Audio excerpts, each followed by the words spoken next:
বিভিন্ন প্রতিষ্ঠান এবং নিয়মিত আমাদের বৈঠক হয়েছে প্রিপারেটরি ফেজে, এবং সেই প্রেক্ষিতেই আজকে হচ্ছে একটা উল্লেখযোগ্য দিন যেখানে পরীক্ষাটা শুরু হচ্ছে।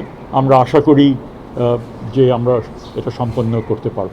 এখানে মোট 12,51,000 পরীক্ষার্থী পরীক্ষা দিচ্ছেন এবং 2,800 সেন্টারে এই পরীক্ষাটা হচ্ছে, এবং এই পরীক্ষার্থীরা মূলত 9,300 প্রতিষ্ঠান থেকে তারা পার্টিসিপেট করছেন এই ক্ষেত্রে।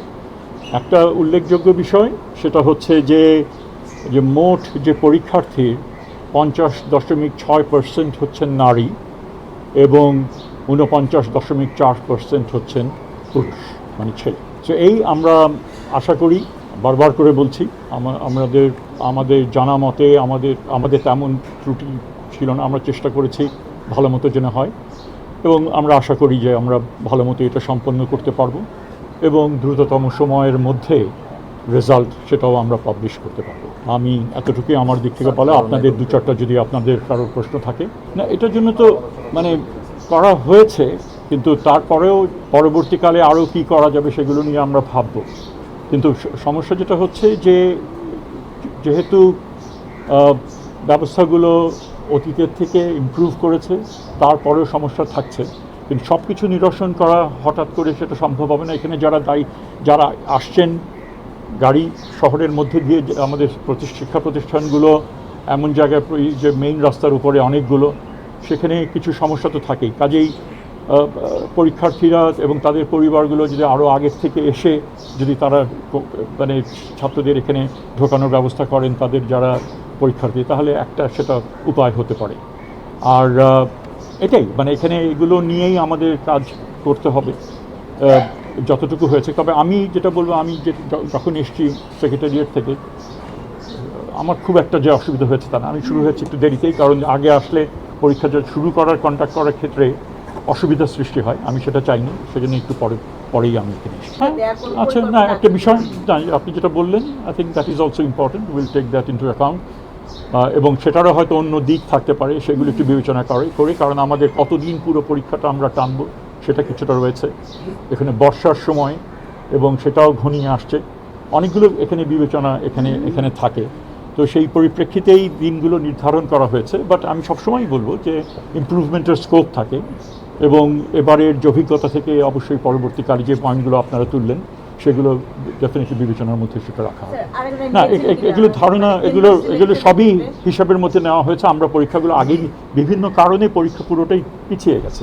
ন্যূনতম তো একটা সময় আমাদের লাগবে, কাজে এটা যে খুব যে একটা কাঙ্ক্ষিত সময়সীমা ছিল তা না, এর মধ্যে আমাদের অপারেট করতে হবে।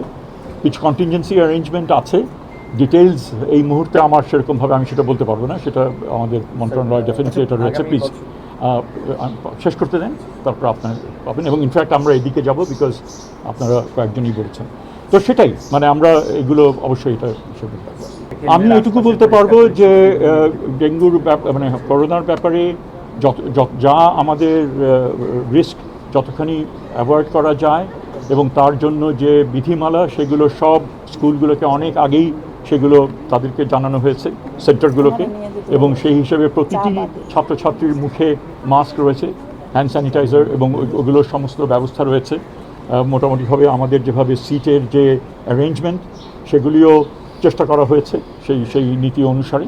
তো সেদিক থেকে আমরা খুব একটা বেশি মনে করি না, আমরা যতটুকু সম্ভব সবই করা হয়েছে। একই সাথে আপনার যে ডেঙ্গুর ব্যাপারেও স্কুলগুলোকে সব নির্দিষ্ট করা হয়েছিল, যেখানে পানি যেখানে থাকতে পারে বা জঙ্গল, সেগুলো সাফ করা। আমার ধারণা বহুলাংশেই সেগুলো তারা করছে। প্রশ্নপত্র ফাঁস নিয়ে কোনো থ্রেট আছে কিনা সেই ব্যাপারে কোনো ব্যবস্থা? শুনেন, থ্রেট তো সবসময়ই থাকে, দুষ্টচক্র তো সবসময়ই তারা চেষ্টা করবে এগুলো করতে, কিন্তু যেভাবে আমরা এসএসসিটা সামলেছি, আশা করি এইগুলো আমরা সামলাতে পারবো। এবং যতটুকু করণীয়, অনেক আগের থেকেই প্রশ্নপত্রগুলো নির্দিষ্ট জায়গায় সেগুলো নিয়ে যাওয়া, সেগুলো একটা হেফাজতে রাখা, এবং পরীক্ষার কিছুক্ষণ আগে সে সেন্টারগুলিতে নিয়ে আসা, সব কিছু মিলিয়ে খুবই মানে একেবারে ডিটেইল প্ল্যানিংয়ের মাধ্যমে সেগুলো করা হয়েছে। তো আমার ধারণা এগুলো আমরা সফল হব সম্পূর্ণভাবে ঠিক করার জন্য। প্রশ্নপত্র দেখার আমার সুযোগ হয়নি, কারণ আমি চাইনি ইভেন পরীক্ষার হলগুলোর মধ্যে ঢোকার, কারণ আমি ঢোকা মানে হয়তো ক্যামেরাম্যান ঢুকবেন অ্যান্ড অল দ্যাট। সো আমি বারান্দার বাইরে থেকে যতটুকু উঁকি দিয়ে দেখা যায় ততটুকুই দেখেছি, এবং যাতে ছাত্রছাত্রীরা যেন লিস্ট ডিস্টার্ব হয়। তবে সেটা হয়তো ছাত্রছাত্রীদেরই জিজ্ঞেস করেন, হ্যাঁ। তারা বলুক। পরীক্ষার এবং আমি নিশ্চিত যে হয়তো অনেকে বলবে খুব ভালো হয়েছে, কেউ বলবে খারাপ হয়েছে। তো এটা পারসেপশনের ব্যাপার, তাদের প্রিপারেশনের ব্যাপার, তার উপরে অনেকটা নির্ভর করে। আমাদের দিক থেকে চেষ্টা ছিল নির্ভুল প্রশ্ন দেওয়া, দেখি সেটা কতদূর সম্পন্ন হয়েছে।